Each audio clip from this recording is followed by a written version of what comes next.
So hello, how are you? So this week we are going to learn about the conductometric titration and gravimetric determination of a precipitate. So from the name you can understand the conductometric titration and gravimetric determination of the precipitate. So what is the conductometric titration? First thing, okay, and what is the gravimetric determination? Okay, so conductometric titration, conductivity, we know that conductance, conductivity. Why?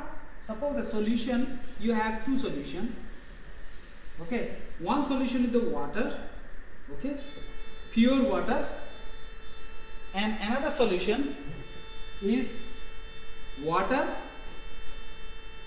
with acid.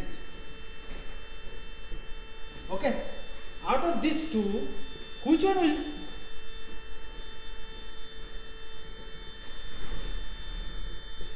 So you have two solutions. One is the water, another is the water with the acid. So this water doesn't have any ions, right? If it is pure water, okay. If it is a natural water, it should have some ions, calcium, magnesium, or drinking water, it should have some ions. But if it is a pure water, like only deionized water or distilled water, it will have only, so it will not conduct electricity because of the lack of the ions. But here, this water with acid or if any ions is present, it will conduct electricity, right? So, that means the conductance depends on the ions present in the solution, right? With the increasing of the ions present in the solution, the conductivity or conductance should increase. You understand that? Okay. So, and what is the gravimetric analysis? When we analyze something or we find out the concentration of anything by determining the mass of the substance, okay, when the mass of the substance is involved, that is called the gravimetric determination. So conductometric is when ions or electricity is produced, okay, is involved, that is called the conductometric titration, and gravimetric determination is where we find out the concentration of anything from its mass. Okay, so as I said at the beginning of this semester that this lab we will learn different techniques of analytical chemistry like pH metric titration, conductometric titration, gravimetric determination, okay, UV visible spectroscopy, we will learn HPLC, we will learn GCMS, gas chromatography. So we will learn different techniques of analytical chemistry, and these are basically used to find out the, as I said, like there are two types of analytical chemistry. One is qualitative, another is the quantitative. So these are the quantitative, to find out the how much of the substance are present.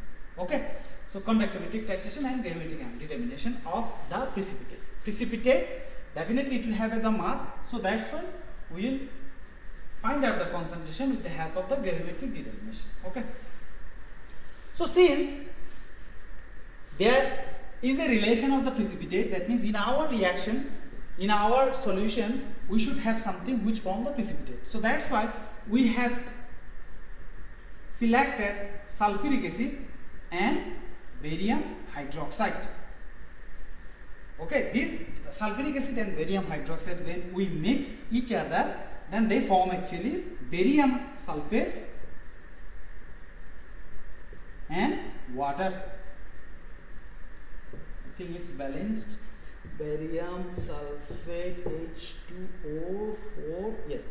So they form this, okay, and this barium sulfate, I think all of you know the solubility list. This barium sulfate is, all sulfates all are soluble except the barium sulfate. This soluble barium sulfate is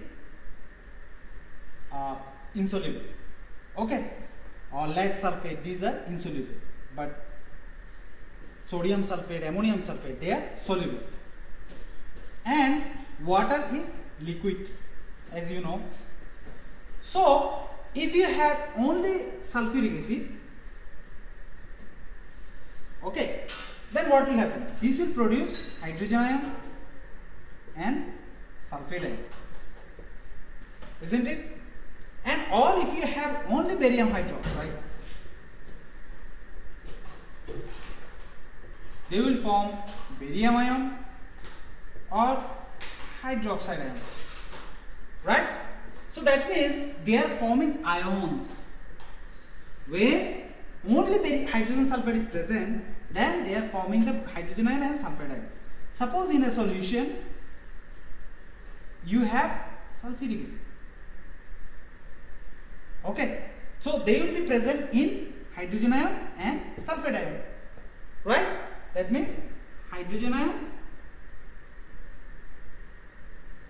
sulfide ion, they are present here. So here you are adding with a burette barium hydroxide. So this barium hydroxide here presents as barium ion and hydroxide ion, right? Here they are present in hydrogen ion and sulfide ion, and in the burette they are present in barium ion and hydroxide ion. When suppose you have a lot of this, like 10 ml of hydrogen sulfide, then you have added 1 drop. What will happen? What will happen? You have added 1 drop of this, 1 drop of barium ion and hydroxide ion. What will happen? This barium ion, okay, will react with the sulfide ion and they will produce barium sulfate and water. But you still have a lot of hydrogen ion and sulfide ion. But suppose at the initially you have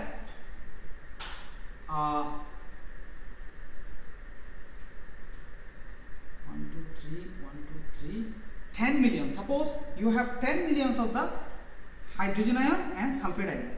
So what about the, if it is 10 million of these, it should you should have twice, like 20 million of hydrogen ion. If you have 10 million of sulfide ion, you should have 20 million of hydrogen ion.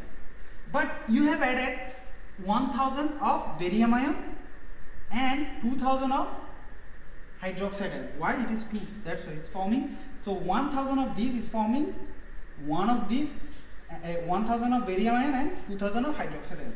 1:2. So what will happen? They will form barium sulfate, 1000 of these and 2000 of water, right? How many of these hydrogen ion will be present then? There will be 20 million minus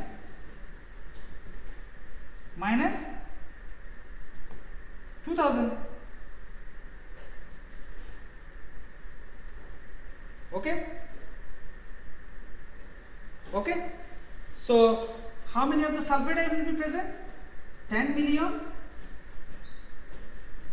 minus 1000. Clear? But that means the number of ions is decreasing. Just to understand that number of ions are decreasing. Okay? Just to show you that.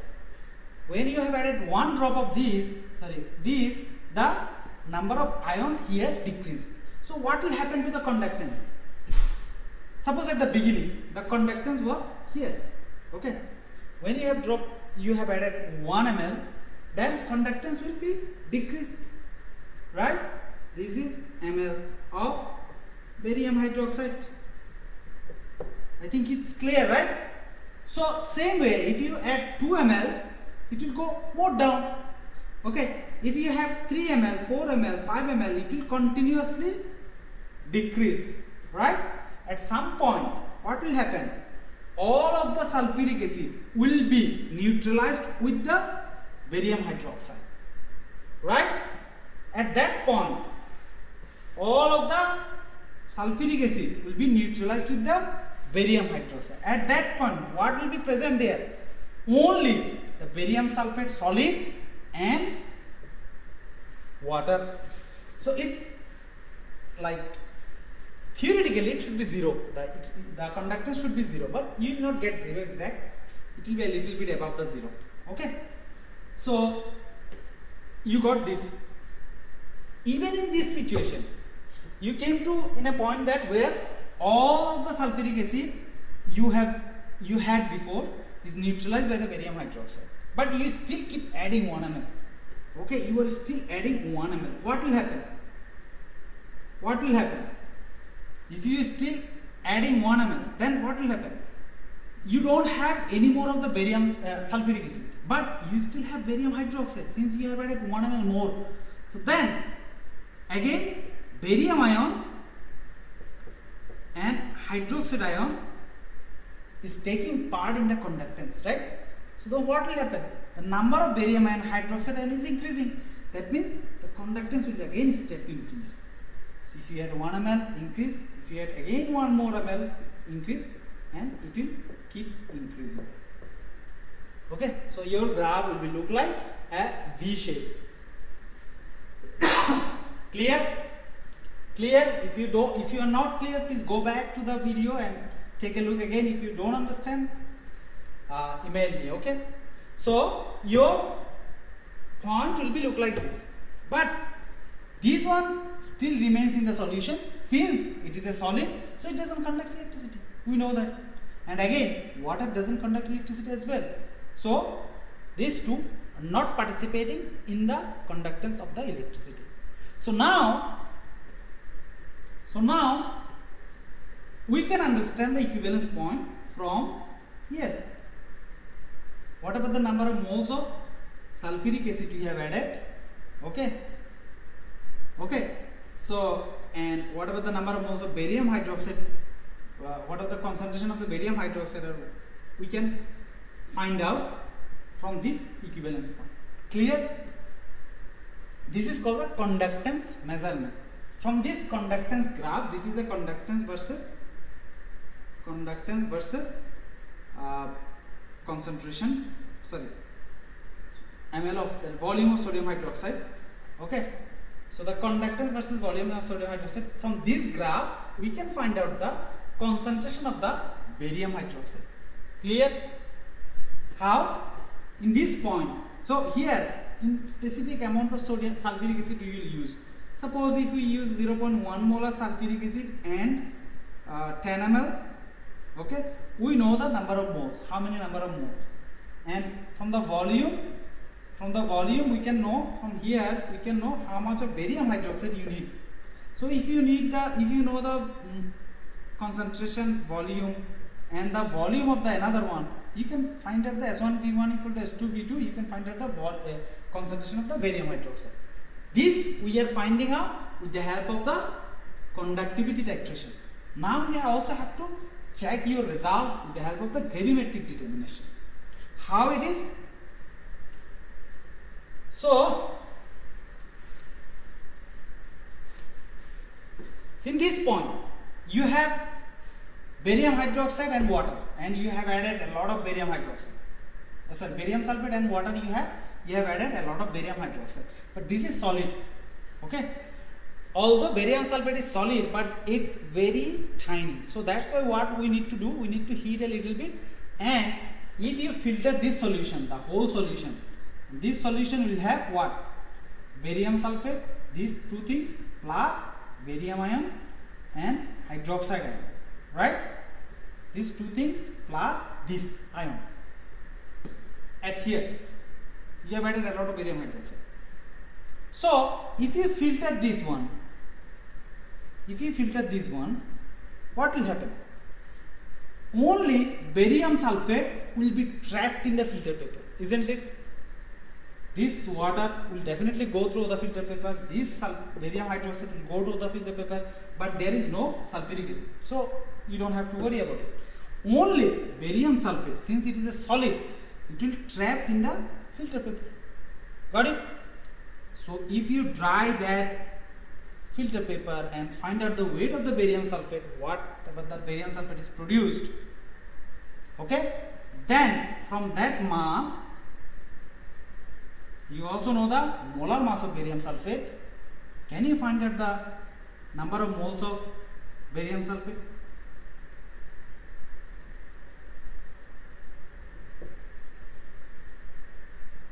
Okay, so we can find out the number of moles of barium sulfate from the mass of the barium sulfate divided by the molar mass. Okay, whatever the mass of the barium sulfate you will get divided by the molar mass. So you know the number of moles of barium sulfate. This number of moles of barium sulfate, this is a 1:1, okay, is equal to the what? the same number of barium hydroxide. Okay, you need. So this barium sulfate is equal to the, since it is a 1:1. So whatever the number of moles of barium sulfate you got from the filter paper is same as the number of moles of barium hydroxide and same as the number of moles of sulfuric acid. Okay, so you can easily also find out the concentration of the barium sulfate, barium hydroxide from here as well. We will show you in the calculation how to do that. Okay, now let's see. I think you understand the theory of this experiment. Let's talk about the experimental part. Okay.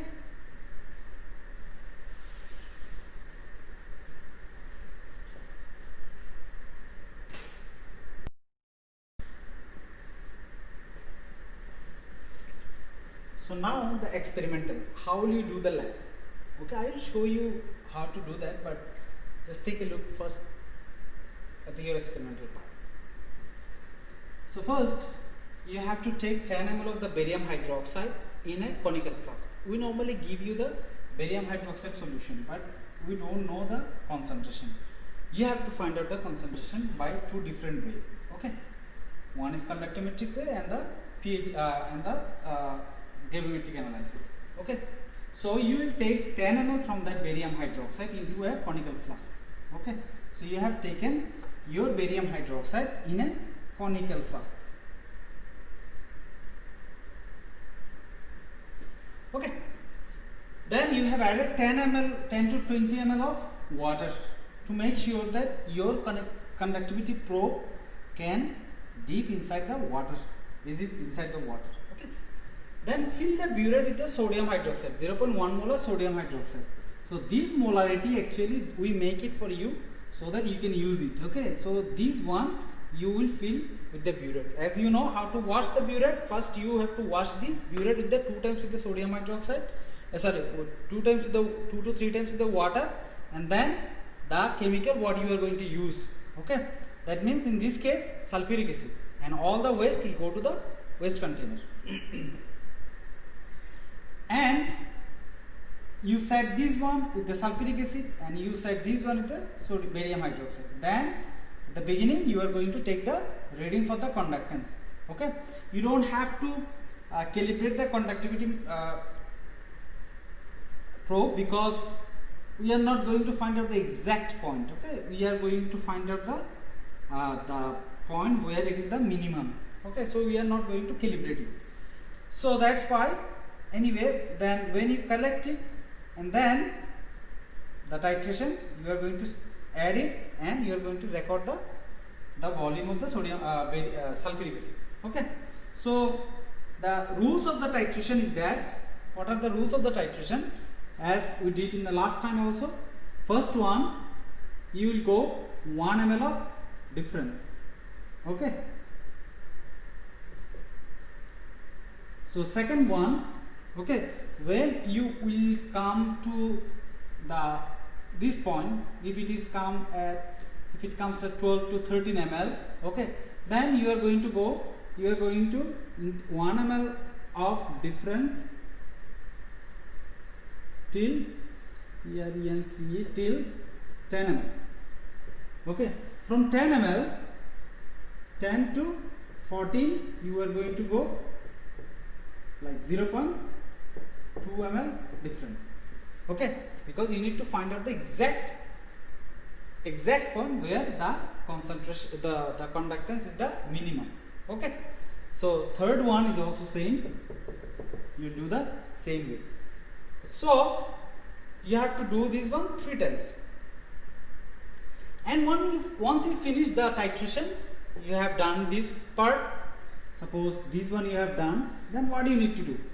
Then you need to boil the solution, boil the mixture. I can call it the mixture. Okay, this one you have barium hydroxide and sulfuric acid.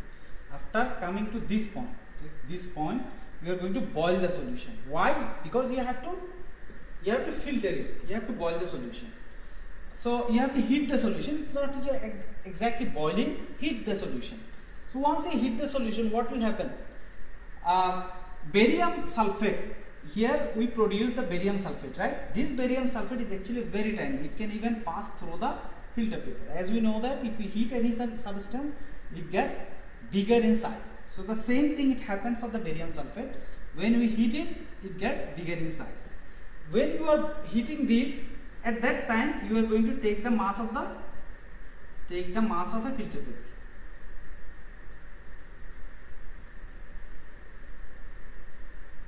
Okay, you are going to take the mass of a filter paper. When you are going to take the mass of a filter paper, that's the empty filter paper, and you are heating the barium sulfate solution at that time. Then after that, you are going to filter it. It's a natural filter, not the vacuum filter, no more gravitational filter. Okay, so if once you filter it, then what will happen? All of the barium sulfate will be trapped in the filter paper. And you will see a colorless, like you will see a clear solution. If it is not clear, you have to filter it again. If it is a clear, then you are okay. So if it is a clear solution, then okay. Then what will you do? You will take it. You have to wash the whole filter paper few times with the water. You have to wash the filter paper. Wash with water. Why?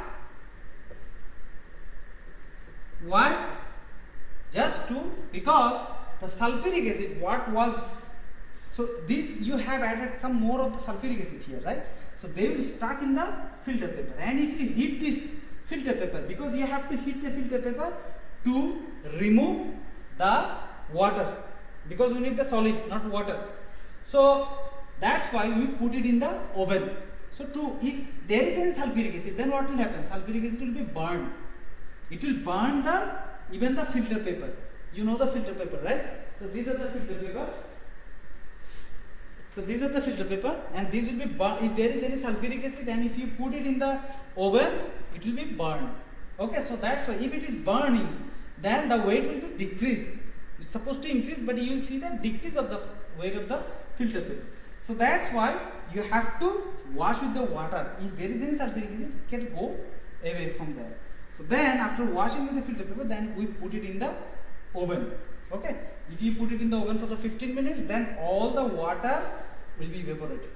Only barium sulfate will be present on the filter paper. Okay, you have to take it out and you have to weigh. So you have to take the weight of this and the difference. So this is take the mass of the filter paper, and the second mass, that is the difference, is the mass of the barium sulfate. So to make sure all the water was removed or not, what do you need to do? So you need to take the mass of the filter paper few times. So after putting it into the oven, then you take it after 15 minutes, then again put it. Okay, suppose after taking the 15 minutes, the mass is 2.011 gram. Okay, then put it again into the oven for 5 minutes. After 5 minutes, take the mass. If the mass is around this, that means all of your water is already evaporated. But if the mass is again decreasing, if it is 1.999, that means you still have some water. Okay, so then you have to put it again for 5 minutes. Suppose after 5 minutes more, then the mass is now settled. That means when the mass not changing, when the mass of the filter paper not changing, that is actually the mass of the barium sulfate. Okay, so from that mass you know how to do the calculation and how, and I'll give you the poster questions. So that's it. I am going to show you how to do the experiment. Okay, let's see.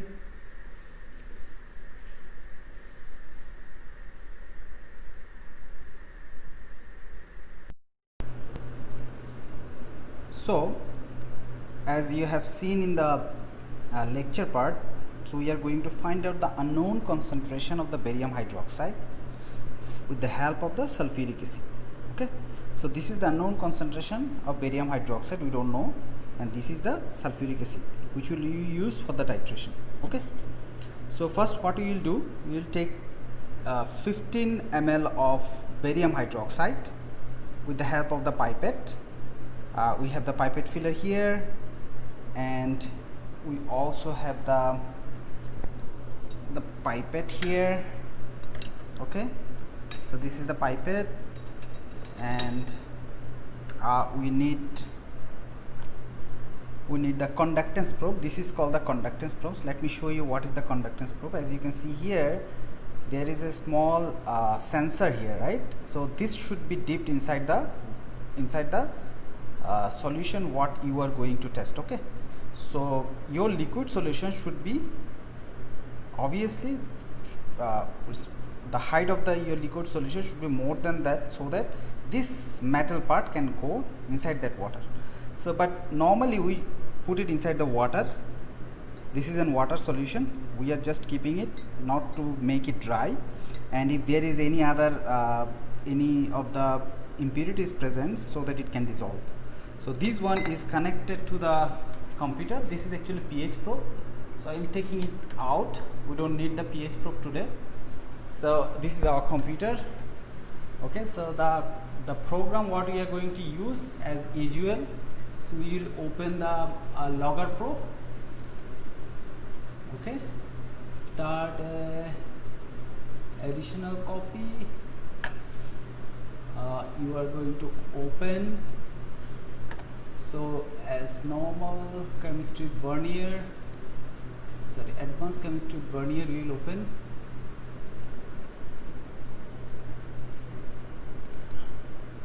So here maybe 24.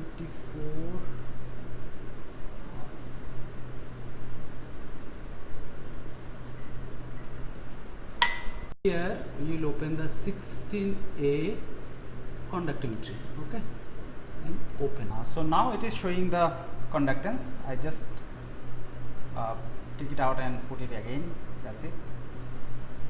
So first of all, we are going to take 15 ml of the barium hydroxide. Okay, into a small beaker. We are going to take 15 ml of that, and then we will add sulfuric acid from the burette. I already filled the burette with the sulfuric acid, as you can see.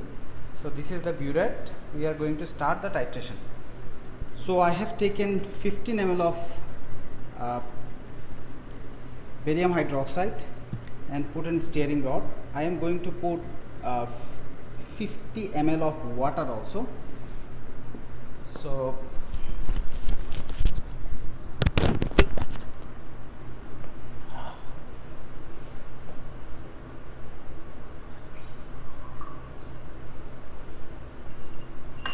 I put the water just to make sure that the sensor, the conductivity sensor what I am going to use, that sensor is inside the liquid. To make sure that it is inside the liquid, I am just, so I should put the sensor in such a way that they are not coming in contact with the water. Okay,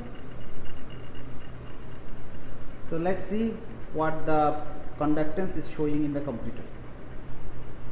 So as you can see, the conductance is very high because there are only ions of the barium ion and the hydroxide ion. All ions are present there. So once we will add sulfuric acid slowly, then what will happen?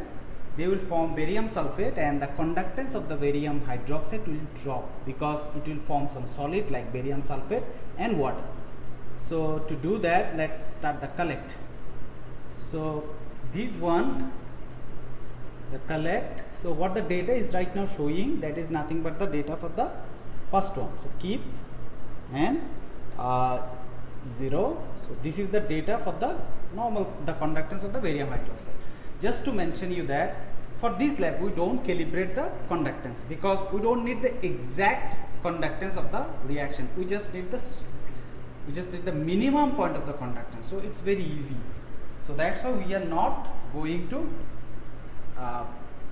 find out the exact calibration of the conductance. So now I am going to add 1 ml of the barium sulfuric acid. So this is the barium. As you will see that once I am adding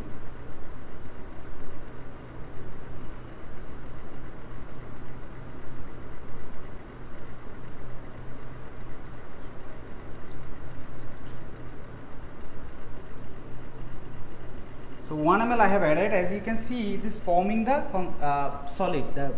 The liquid was before clear, now it is cloudy because the barium sulfate is forming, and those barium sulfate is actually nothing but the solid. So that's why it is, and we have to give the time, and as you can see, the conductance is going down. Okay, so conductance is going down. We have to wait for the 30 seconds around.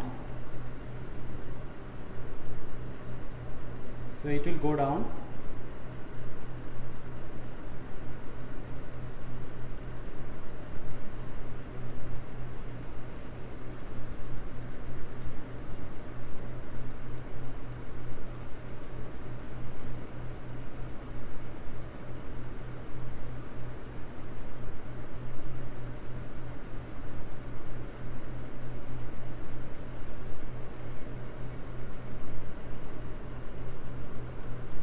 So once this conductivity will be very stable, then we will stop it. Okay. So keep, this is for 2 ml. Again I am adding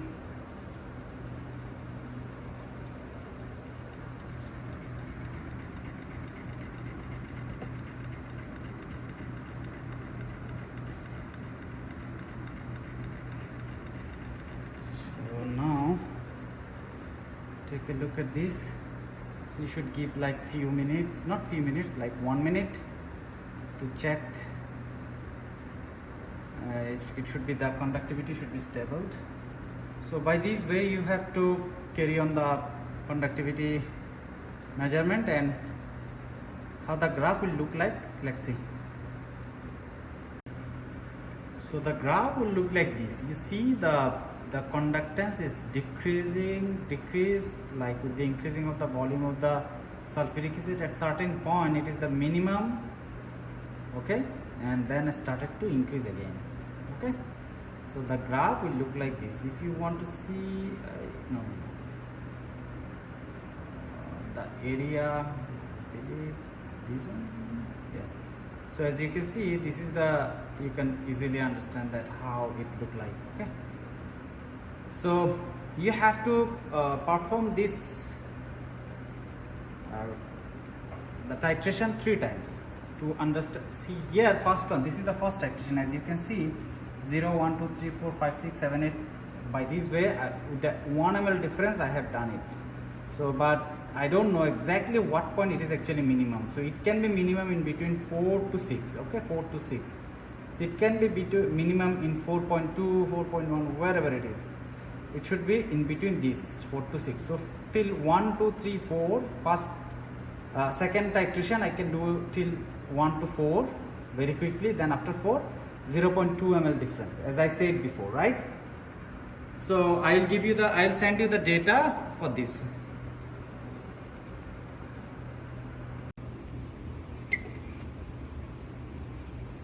So we are going to take the mass of the filter paper. As you can see, the mass of the filter paper is 1.571. So now we are going to heat the solution. Okay, and we will heat it like around 15 minutes. After 15 minutes of heating, then we will filter. Everything is ready for the filtration. As you can see, our filter paper ready. And so after the heating started, as you know why we heat, because the precipitate is very small in size, so that's why we normally heat it to separate, because after heating the particle gets bigger. If particles get bigger, then it will be trapped in the filter paper. For that reason we normally heat the solution. So next, how to do the filtration, I will show you. So it's already heated, it's now hot. So then I am going to do the filtration.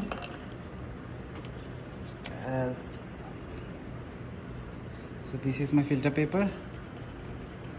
So you have to filter normally, not with the vacuum pump, because if you use the vacuum pump, this may drag some of the solid, so that's why we normally use the gravitational force to filter the solution. And we have to also check that is this liquid clear or not. As you can see here, this need to be clear. I'll show you here. You see, this is crystal clear, right? So if it is not clear, then you have to perform the things again. So to make sure it is clear, you have to check it. So after finishing the filtration, then you have to wash the filter paper with the water, because as I said, the filter may have a little bit of sulfuric acid. To remove that sulfuric acid, I have added some water and heated, and then I am now just filtering. And you have to do this 2 to 3 times to make sure all the sulfuric acid just went down the filter paper. Okay, so then after the filtration is done, then we are going to put the filter paper into the oven. So this oven is actually opened, and then we are going to put it. Okay, so after 15 minutes, then we will take the mass. So after drying it out, then I take it out from the oven and then put it in the weighing machine, and this is the weight. The difference is the mass of the barium sulfate. Okay, so I will give you the data. From those data you have to do the calculation. Okay, take care.